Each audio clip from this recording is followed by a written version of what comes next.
Oh, that was really? It's that? It's the chorus? It's probably the way I have it plugged in. Okay, so by the time when I post this, it's going to be the 19th, March 19th. I don't know. I don't think about it. I try not to. Listen, I like Randy. I love him. I miss him still. I miss that smile. I miss his sense of humor. I miss the way he would sit down and, get on me to practice. So every time I'd leave the room, practice. Hey, Michael, what? Practice. Practice, or practice. Depended on how, much I was slacking. I was a kid. I was 11, 12, 13, almost 14. And then he split. And then when he came back, he gave lessons after he recorded Blizzard and did the, Quiet Riot reunion. I hated Quiet Riot. I thought they sucked. I thought the best song was Slick Black Cadillac, and then when I found out Kevin DuBrow wrote it, I didn't like it again. Just because Kevin was goofy. But then when I got to know him, when he was sitting out front of the Troubadour with Frankie Benali crying because they just played a show with the lineup that recorded the first album. So it was Kevin, Frank, E, Carlos, because Snow had broken up, and his brother Tony Cavazzo, and they just played a show for like 20 people at the Troubadour on a Thursday night, something like that. And see, this was just before the album. He'd recorded the album, and it was going to be released as Dubrow. And he showed, he gave me, I have a shot that, the shot, and it was just a picture of him. It says Dubrow, with that, in the Quiet Riot looking thing, the way that Quiet Riot was written, Dubrow. And I'm like, well, you know, what I've heard, because I had heard like half of it, because Tony Cavazzo, the bass player, who played every song except for like one that other guy played. He was like, I played on that song. What was the hit on the first album?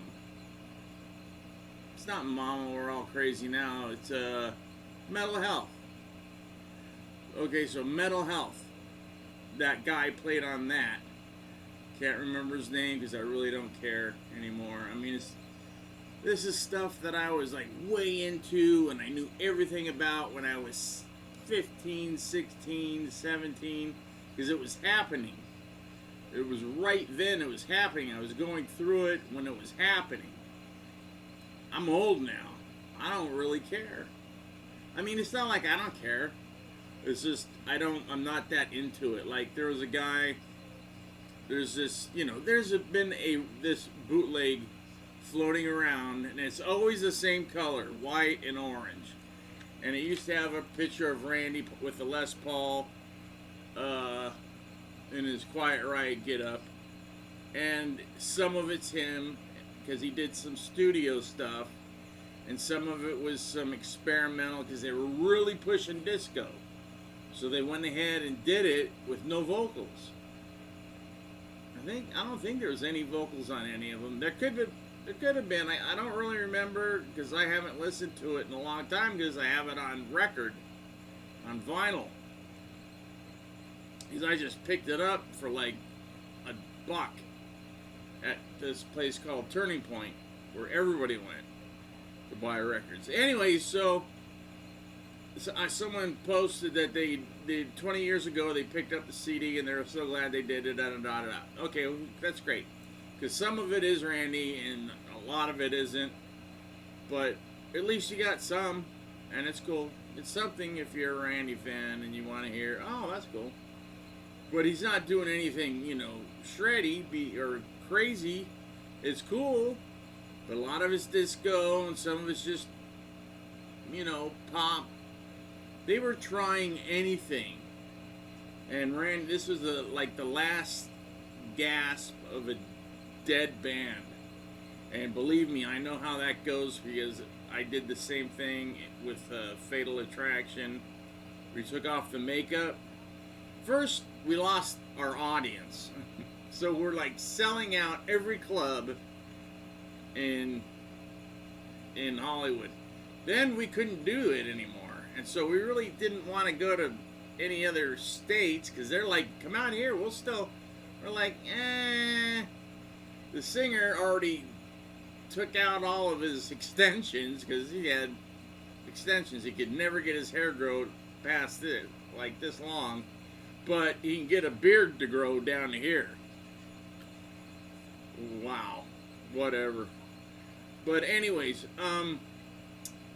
yeah, so we tried everything. You know, we took off the makeup, we changed the lyrics, we heavied it up, we made it more in the style of everything. Not Nirvana style, but more like, you know, like the Black Sabbath-y, Soundgarden type stuff. And we weren't pulling anybody. We were playing, you know, dive bars in the valley next to the Budweiser brewery, right next to the 405 freeway. You've hit bottom. So the year before, we were selling out still. It was 90.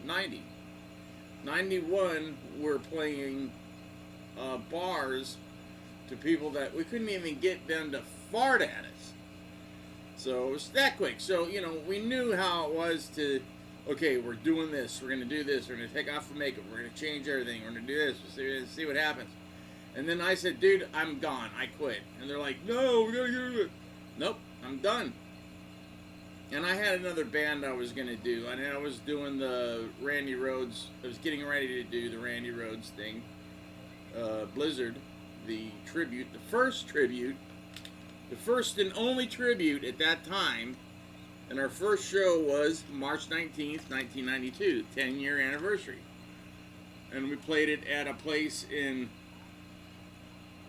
La Crescenta called Night Rocks, which was still pulling in some people because La Crescenta was like a little place and local people would show up there because, hey, why not? It was a bank 6 months ago and now it's a club. So people would come, and Fatal Attraction played there when we were still doing okay. And we pulled in we did a Halloween show, and we had enough people that we were able to, do a $1,000 grand prize for the best costume. So we were doing all right. This was 90. 91, we had like 150 people, and we're like, uh-oh. And then that's when everybody does the, like Damage Plan. Damage Plan is what would happen if Phil quit, because we know Phil is going to quit Pantera. This is Dime and his brother and everything. What's the plan? Well, this is the plan. We'll do this. Well, whatever. So our plan was, I don't know, let's go with the flow. And it didn't work. So I left. I did the Randy Rhoads thing till 95, and then stopped everything in music and got into TV and film post-production, and made more money than most guys ever made in their whole career in music. I'm still living off that money, and I've been, semi-retired now for a long time. If I didn't have my own record label and doing some other stuff on the side, I'd be hurt bad. Right now I am hurting bad. Somebody hacked into my account again, so I gotta get that started. Anyway, so tomorrow, March 19th, I'm not going to sit here and talk about them. I'm not going to go through the day. All I remember is everybody started, saying there was a rumor, like, an hour into school. Nutrition. I don't know if you guys have it. So you get to school and you go to like 1 or 2 classes, and then you had a little, 15, 20-minute break where you could get a cookie and some milk or something. Or a joint and a Dr. Pepper. I don't know who did that. And then you go to your next class, and then lunch. And during nutrition, everybody's like, dude, did you hear? And I'm like, nah, dude. Enough. That's sick. Don't even say it. And then this guy had a little pocket radio that got AM FM, and he was listening to the 2 rock stations. There wasn't KNEC. It was not there yet. This is 82. So it was KOS and KMET, and all they were playing was Ozzy, a couple of Sabbath, and Quiet Riot. And I'm like, oh no. So I'm like, no. I go, how do I get, what do I do? I'm going to run home. Because, no cell phone then. No, nothing. I remember going up to Brent Woods and going, did you hear? He goes, yeah, I heard. I go, do you think it's true? He goes, I don't know. I hope not. I go, dude, it's impossible. He goes, well, nothing's impossible. I'm trying to, he was calling Dolores from the payphone because he had the sense to have sense with him, money to call, payphone, because they had payphones in schools back then. Not a lot, like 1 or 2, and you had to get permission usually. But anyway, so he was calling his parents, Dolores wasn't answering, and that got him freaked out because he knew that she was always there, and that, Musonia should be open. nothing was happening. So I'm like, okay, whatever. So I'm just tripping out, and everybody's, everybody, and most of the people, except for like 10 people in the school, were like, dude, did you hear? Oh, no, no, no, no. So everybody goes to the car, out, the people that had cars, and everybody's cranking up like the same station. I think it was KLOS.